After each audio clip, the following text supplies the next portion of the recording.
Hello, ladies and gentlemen. Welcome back to another episode here on African Confessions. The following story that you're going to be listening to, it comes from a translation of a message that I received, and the translation of that message, it reads like this. Hello, Brother Nash, how are you? Can you please post my own story as hidden identity? I am a 38-year-old woman and I am married to a South African man, but I do come from Zim. That is where I come from.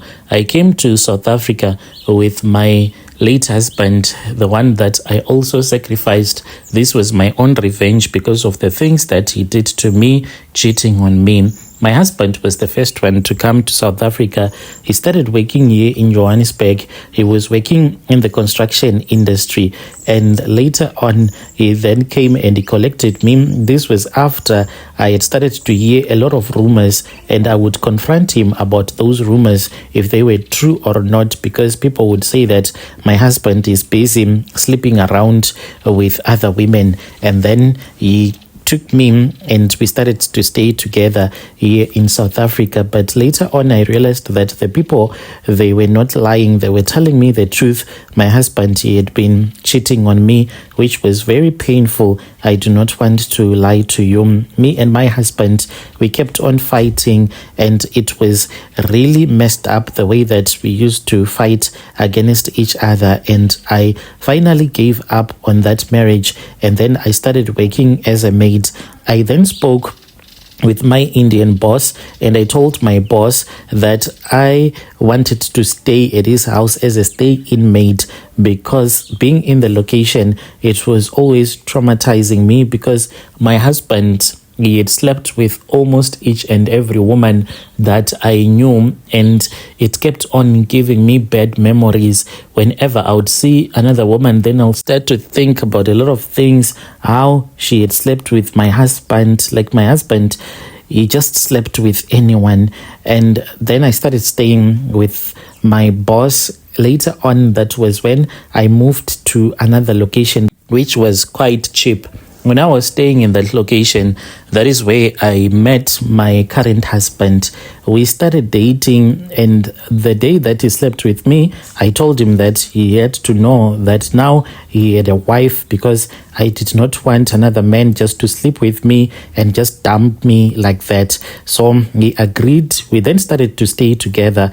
My husband, he used to work for a security company that is called Fidelity. That was where he was working at, and I was working as a maid. Each and every month, and me and my husband, we would bring our money together and we would work out and see how much we were going to use in a single month. So life was good, even though we did not have money. I went with my husband and his brother and his other friend back home in Zim, and they paid for my bride price. We then got married in court.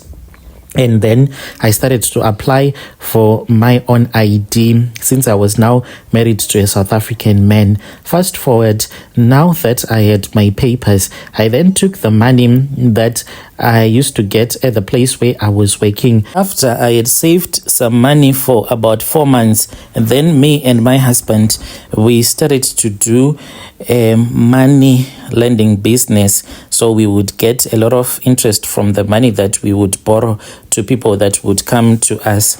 As time went on, that was when we started to borrow people a lot of money. And then that was when this other guy that we had borrowed money, he went to a traditional healer, and we lost money that we had in the bank, which was close to 21k. That money, we never got it. And when I had returned back home, I then started to speak with my mom about what had happened. One morning, me and my husband, we woke up and our bank account, it was wiped clean, and we did not even know where the money had gone to. Then my mom then said, let us go to a prophet. We were supposed to go to a prophet, but we ended up going to a traditional healer. We went to a traditional healer to consult so that we can know what had happened to the money that had disappeared from the bank, because it was a lot of money. And me and my husband at that time, we were going through a lot of stress because of the things that had happened. So when we were at the traditional healer's house, that was when the healer told us that the man that we had borrowed money to, the Malawian guy, he had gone to a traditional healer in his country. He was then given some charms, and after he had been given some charms, he was told that before he could give us our money back, he was supposed to do some rituals on the money that he was going to give us, which meant that the money that he was going to give us, it was not real money, but it was a tokoloshi. And then this tokoloshi, it was going to steal whatever money that it was going to find in our house, even in the bank account. And that traditional healer was even saying, you need to thank your ancestors, because what could have happened if you had all the money that you used to have in your account? Because when things were great in a particular month with our salaries, we could be having about 50k in our account because of the business of lending money to people that we were doing, as well as our salaries. So we used to put that money in a single bank account. So this man, he wanted to wipe out everything that was in the account, but only he got 21k, and then he ran and he started staying. We don't know where he started staying. So when I told my husband about this, he was very interested much about knowing more about traditional stuff. He then convinced me, because as a Christian, even though I had consulted, but there were days when I used to feel so bad, and I would tell him that I do not enjoy going and consulting with traditional healers, because I fear that the traditional healers, sometimes they can end up giving you things that are not okay. But he kept on convincing me. He told me that at work there were some people that were being told to stop going to work because the company was not making as much money as it was making. So he put fear into my heart, and he said, if I stop working, if I do not go to work, what are you going to do? We are not going to survive by you being a maid. Look, now we have a child. You also have a child back home. You are a breadwinner, and I am also a breadwinner in my family. So you have to work with me, my love. So let us go to this traditional healer so that we can know. And he was targeting to work in the mines, and we knew that in the mine, the money that they wanted them, it was 12k. That was the money that they had charged us so that my husband can get a job at the mine. We could manage to get that money, but he said, let us consult first before we go and pay the people at the mine. So me and my husband, we then drove to my country, and when we got there, we went to the traditional healer after staying at our house, my parents' house, for a couple of days. When we arrived at the traditional healer, the healer then summoned his ancestors. I was surprised because the healer then said that he wanted to show us how powerful he was. He then called this other woman. This woman had a child who was about 7 years. This child had never been to Bulawayo, had never been to South Africa, where we can say the child learned isiZulu, but this child started to speak in a language that he did not even know.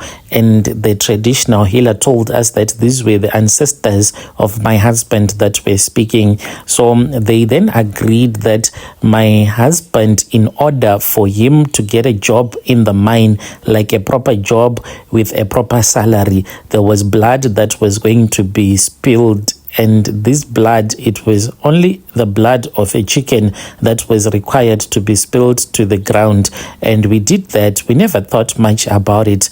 We were then given a charm. So this charm that we were given, it is a red bottle that has some oil that is inside of that bottle. It was full at that time when we were given this oil. We were told that my husband, he was supposed to use it every morning when he goes to work, he was supposed to use it.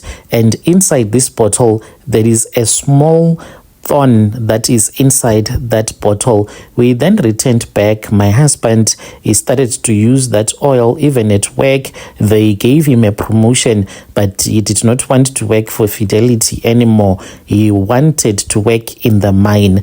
So we then called that man. He is also from Malawi, but he came to South Africa a very long time ago in the early 2000s. So he's the one that helps people that want to get hired by the mine, but you have to pay him money first so that you can get a job. We called him to our house and we told him that we had a little bit of savings, even though he wanted the 12K, but so far we only had about 8K. He then said, okay, it's fine. You can give me that money, then your husband is going to get hired. Within 2 months, your husband is going to get a job at the mine, and is already good because he knows more about welding. And that is how my husband got the job by the mine.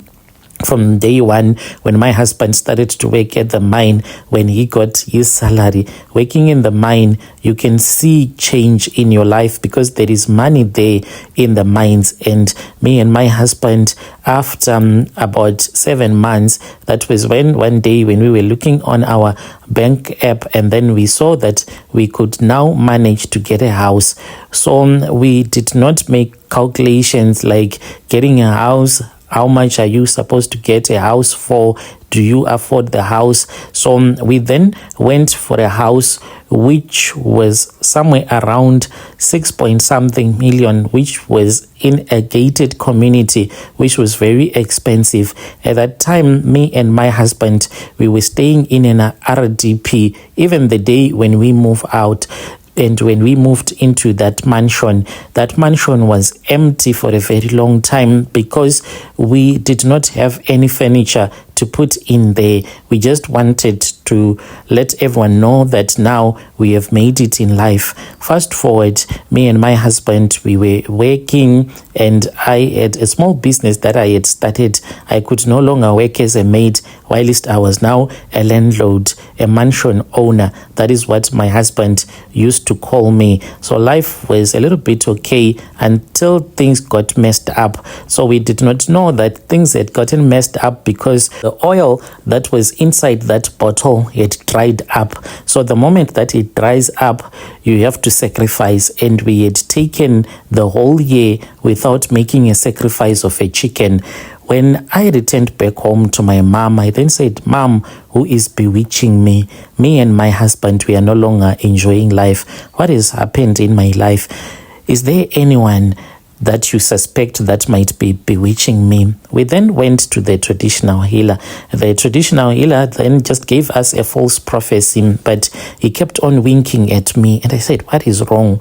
He then called me later on and he said, you brought your mother. You were supposed to come alone. You need to come back so that I can tell you what is wrong with your life. I then returned back to that traditional healer, and the healer then told me that since me and my husband never bothered to return back to his shrine, to even thank him, to even buy anything and to put it on the bus, to just say thank you for the good work that you did.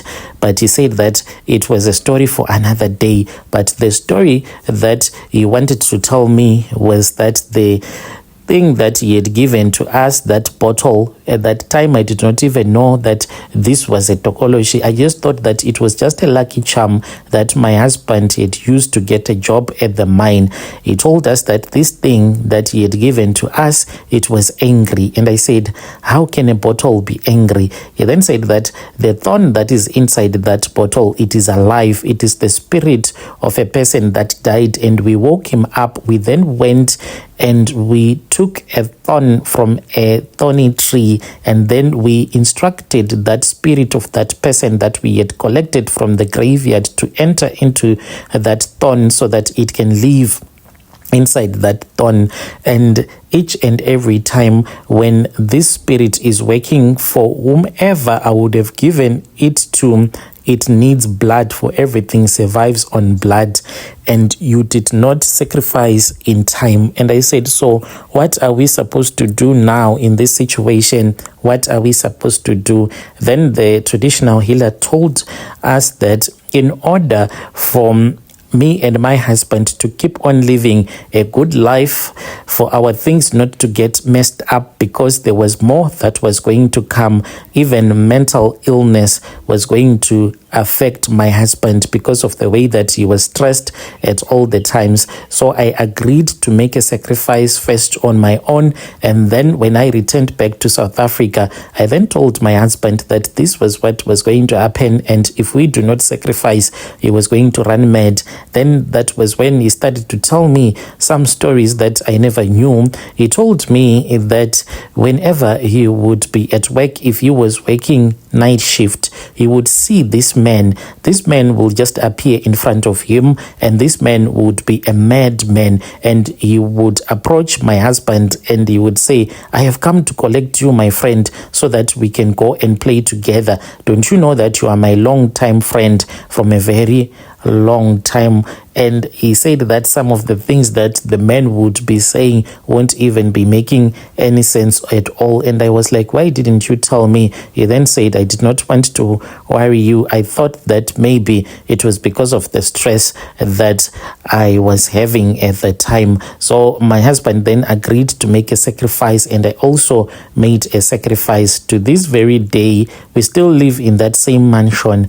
But this mansion, Brother Nashi, from the outside, if you see us maybe even enjoying sitting by the balcony over watching the city, you can say these people, they are enjoying their life. We only use our bedroom during the day. At night, if you try to sleep in the bedroom, bad things will happen to you. You will see dead people. There was a time when I nearly jumped off the balcony. I was having a dream, and when I had this dream, I was then told that I was supposed to return back to my country because one of my sister had passed away. So I woke up, and when I woke up, I did not even know that I was sleepwalking. I took my bag, I even got dressed, and then I started walking. I saw myself walking to the bus station, and then when I was about to get into the bus, then I said, this bus, I see that everyone in the bus, it seems as if they are all dead, including the bus driver. As for the bus driver, his skin was falling off from his body.